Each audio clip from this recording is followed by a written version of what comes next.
Page নেওয়ার ক্ষেত্রে আমরা কিন্তু সবাই জানি এই যে উপরে যে search your content or canvas লেখা, এখান থেকেও আমরা পেজ নিতে পারি।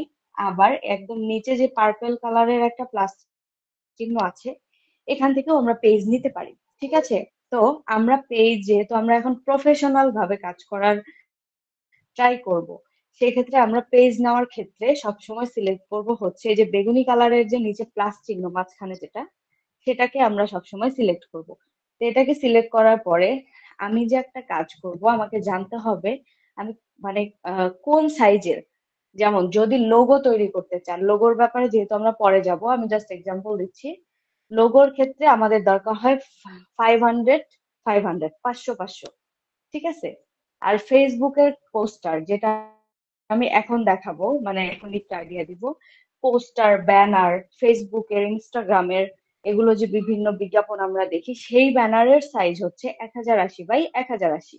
তো এখানে দেখেন উপরে কাস্টম সাইজ লেখা আছে, মানে আমি আচ্ছা আমি ইরাবতী, নিজের মতো কাস্টম করে নিতে পারবো। হ্যাঁ, বলেন তুমি হচ্ছে বলেন। এক্স রেকর্ডার ব্যবহার করবা, ঠিক আছে? এভাবে হচ্ছে অনেকে বুঝবে অনেকে বুঝবে না, এক্স রেকর্ডার ব্যবহার করে মার্ক করে করে দেখিয়ে দিবা। হ্যাঁ হ্যাঁ, আমার তো ওইটা দিয়ে, ওইটাতে করা আছে, ওই ফোন তো অফ, এটা দিয়ে তো আমি ক্লাস করাই না। এখন আজকে বিপদে পড়ে এটা দিয়ে করাচ্ছি আর কি। আচ্ছা, ইনশাল্লাহ কালকে থেকে প্রবলেম হবে না। আচ্ছা, কাস্টম সাইজটা তো সবাই দেখেছেন, সার্চের নিচে আমি ওভাবে করাই। আচ্ছা, কাস্টম সাইজে ক্লিক করবেন। হ্যাঁ, দেখেন এখানে আপনার দৈর্ঘ্য প্রস্থ কত হবে জিজ্ঞেস করেছে। আপনি যে কাজটা করবেন সেই সাইজ যদি না জানেন, ধরেন আমি জানি না এই পোস্টারের সাইজ কত হয়, সেক্ষেত্রে গুগল আছে, গুগলে যে জেনে নেবেন পোস্টার সাইজ কত। ঠিক আছে? এভাবে জিজ্ঞেস করলে কোনটার সাইজ কত লাগে গুগলে পেয়ে যাবেন।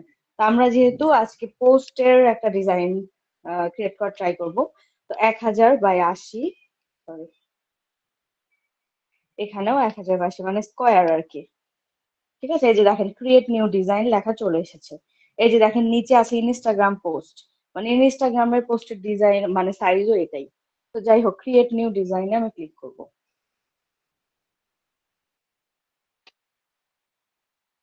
কি ঝামেলায় পড়লাম দেখেন, আজকে আমার প্রথম ক্লাস, আজকেই কারেন্ট গেছে, আজকেই ফোনে চার্জ দেই নাই, আজকেই সব হয়েছে।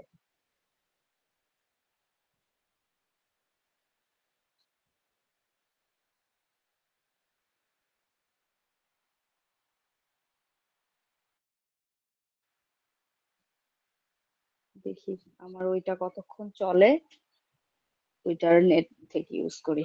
আচ্ছা, আমার পেজটা কিন্তু চলে এসছে। আচ্ছা, এটা আমি ক্যান্সেল করে দিব। আচ্ছা, ঠিক আছে। আমরা কিন্তু মোটামুটি ব্যাকগ্রাউন্ড চেঞ্জ, ব্যাকগ্রাউন্ডের কালার চেঞ্জ এগুলো সবাই পারি। ঠিক আছে? তো এটা আমি তারপরও দেখাচ্ছি। যে ধরেন আমি হচ্ছে আজকে একটা কি নিয়ে কাজ করা যায়, ধরেন যে কোনো একটা প্রোডাক্ট নিয়ে আমি কাজ করব। ঠিক আছে? তো আমার এই অপশন গুলো আমার ব্রেনের মধ্যে এমন ভাবে সেট করে নিতে হবে, এখানে সব অনেক অপশন আছে, এমন ভাবে সেট করে নিতে হবে যেন আমি ধরলেই সবকিছু করতে পারি এইভাবে। তো আমি সব দেখাবো। তো ফার্স্টে আমরা হচ্ছে একটা প্রোডাক্ট নিয়ে আসি, আমরা হচ্ছে গুগলে যাই, মানে যেহেতু আমরা আজকে শুরুতে একটা প্রোডাক্টকে ডিজাইন করার ট্রাই করব, জাস্ট সিম্পল দেখাবো আজকে প্রথম ক্লাস, বেশি হিবিজিবি দেখাবো না। তো আমি একটা ফেস ওয়াশ দিয়ে কাজ করতে পারি, আমার লাইফের, আমার গ্রাফিক্সে আসার প্রথম কাজ যেটা, সেই পোস্টার দিয়েই আপনাদেরও আমি শুরু করাতে চাচ্ছি। ফেস ওয়াশের পোস্টারই আমার ফার্স্ট করা কাজ ছিল। ঠিক আছে? তো এই যে দেখেন অনেক ধরনের ফেস ওয়াশ এখানে পাবেন, তো আপনার যেটা ইচ্ছা। তো আমরা হিমালয়া নিয়ে কাজ করতে পারি। তো ছবি তো ডাউনলোড আমরা সবাই পারি, এটা তো আসলে বলে দেওয়ার কিছু নাই। তো টাচ করে ধরে থাকবো বা ভিতরে ঢুকেও টাচ করতে পারি। তো ডাউনলোড করে দিলাম। আচ্ছা, তো আমি ক্যানভাতে এখন চলে যাচ্ছি। ঠিক আছে, দেখেন এখন হচ্ছে আমার এই যে গ্যালারি নামে যে অপশনটা আছে, এখানে ক্যামেরার মতো দেখা যাচ্ছে গ্যালারি, গ্যালারিতে যে ইমেজ, আমার ফেস ওয়াশ কোথায়? ও, ফেস ওয়াশ তো ডাউনলোড হলো না, কারণ কি? এটা মনে হয় রাস্ট্রিকশন দেওয়া এখন। এরকম মানে চাইলেই সবকিছু ডাউনলোড করা যায় না এখন। আচ্ছা, ডাউনলোড ইমেজ, আচ্ছা এবার হয়েছে। মানে ওয়েবসাইটের ভিতরে ঢুকে তারপরে আমাকে ডাউনলোড করতে হয়েছে, ওভাবে হয় নাই আর কি। ঠিক আছে, এই যে দেখেন ফেস ওয়াশটা ক্লিক করবো, এই যে অ্যাড টু পেজে চলে আসলাম। আমার ফেস ওয়াশটা এসে গেছে, কিন্তু ফেস ওয়াশে মনে হচ্ছে যে শুধু ফেস ওয়াশ এসেছে, তা কিন্তু না, ফেস ওয়াশে কিন্তু ব্যাকগ্রাউন্ড আছে। দেখেন আমি ব্যাকগ্রাউন্ডের কালারটা চেঞ্জ করে দিই, ওই যে দেখেন ফেস ওয়াশের ব্যাকগ্রাউন্ড আছে কিন্তু। ঠিক আছে, তো এখন যেহেতু আপনাদের প্রো অ্যাকাউন্ট আছে, নো টেনশন ডু ফুর্তি। ওকে, তো দেখেন প্রোডাক্টটার উপরে চাপ দিবেন, দেওয়ার পরে যে ইফেক্টস নামে 3 নম্বরে অপশন আছে, আমার তো প্রবলেম হচ্ছে এভাবে দেখাইতে। আচ্ছা, ইফেক্টস নাম, এফ লেখা যে ইফেক্টস, এখানে টাচ করেন, এই যে দেখেন বিজি রিমুভার, ফার্স্টের বলের ছবিটা, এটাতে টাচ করেন, আপনার ব্যাকগ্রাউন্ড এখন ভ্যানিশ হয়ে যাবে। দেখেন কত সুন্দর ভাবে, এটা এত সুন্দর ব্যাকগ্রাউন্ড রিমুভ করে, ধরারও অপশন নাই, এত সুন্দর করে করে। এটা খুবই একটা, এই জন্যই প্রো নিতে হয়। ঠিক আছে, প্রো ছাড়া এগুলা হবে না। ওকে, তো এটাকে আমি জাস্ট কি করলাম, এই বাড়তি অংশটা জাস্ট, এটা কিন্তু দেখেন বেশি কাটলে কিন্তু আপনার প্রোডাক্টই কেটে যাবে, এই যে মাঝখানেরটা ধরে। তো জাস্ট আমার বেশি জায়গার দরকার নাই, জাস্ট আমি আমার যতটুকু জায়গা আছে আমি ততটুকু জুড়েই এটা রাখার চেষ্টা করলাম, না হলে পরে ধরে নাড়াচাড়া করতে সমস্যা হয়। ওকে, এখন দেখেন চারপাশে যে 4টা গোল চিহ্ন দেখা যাচ্ছে, এগুলা ধরেই কিন্তু আমরা ছোট বড় করবো প্রোডাক্টটা। এগুলো তো আমরা বেসিক সবাই জানি। ওকে, তো আমি এটা মিডিলে রাখবো। মিডিল কিভাবে বুঝবেন, দেখেন এই যে দেখেন দুই পাশে প্লাস চিহ্ন হয়ে গেছে, তার মানে এটা একদম মাঝখানে আছে, কারেক্ট জায়গায় আছে। যদি সরায় দেন দেখেন হয় নাই, শুধু মানে এক পাশে মাঝখানে আছে, উপর থেকে আবার দেখেন এই যে এখন ঠিক আছে। ঠিক আছে, ক্যানভা আপনাকে নোটিফিকেট করবে যে আপনি ঠিক পজিশনে রাখছেন কিনা। এটা একটা অনেক সুন্দর একটা জিনিস ক্যানভাতে।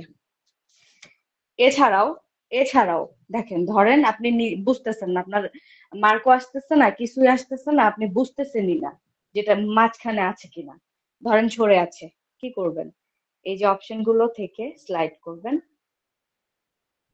স্লাইড করার পরে দেখেন পজিশন নামে একটা অপশন আছে নিচে, লেয়ারের পরে পজিশন, এই যে ধরে আছি দেখছেন, এই পজিশনটাতে টাচ করবেন। টাচ করার পরে আপু স্ক্রিনটা এই দেখা যে যাচ্ছে এল, না। দেখা যাচ্ছে না, সবাই কি দেখতে পাচ্ছেন? দেখা যায় আপু। দেখা যাচ্ছে, আপু ওর নেট দেখা ভালো না। দেখা যায় না। ও তাহলে নেট প্রবলেম মনে হয় ভাইয়া, আপনি একটু লিভ করে আবার ঢুকে দেখেন। আচ্ছা, এলজিন, এই যে দেখেন 2 নাম্বার যে অপশনটা এলজিন, আচ্ছা অ্যারেঞ্জের পাশে। আচ্ছা, এলজিন নামে অপশনটাতে টাচ করবেন, দেখেন এখানে টপে দেন, ওটা টপে চলে যাবে, লেফটে দেন লেফটে চলে যাবে, মিডিলে দেন মিডিলে আসবে, সেন্টারে দেন একদম মিডিল বরাবর বসে যাবে। আপনার যদি সেন্টারে বসাতে প্রবলেম হয়, এভাবেও সেন্টার করতে পারবেন, এটা দরকার হয় না। তারপর এই যে বটমে দেন নিচে চলে যাবে, টপে দেন, এটা হচ্ছে পজিশন অনুযায়ী আসবে যাবে। সেন্টারে করলে কি হবে, মিডিল সেন্টার, এই যে দেখেন একদম সেন্টারে এটা বসে গেছে। ঠিক আছে, এটা আমাদের প্রয়োজন হয় না, আমার এ পর্যন্ত কখনো প্রয়োজন হয় নাই, কিন্তু তারপরও দেখাইলাম। ঠিক আছে, অপশন আছে, দ্যাটস ওয়াই আমি দেখাইলাম। ওকে, এখন আমাদের হচ্ছে ব্যাকগ্রাউন্ডটা ঠিক করতে হবে, আমার এই ফেস ওয়াশের সাথে যাবে এই ধরনের ব্যাকগ্রাউন্ড আমি নিব, আমি এক কালার ব্যাকগ্রাউন্ডে কাজ করব। তো ব্যাকগ্রাউন্ডের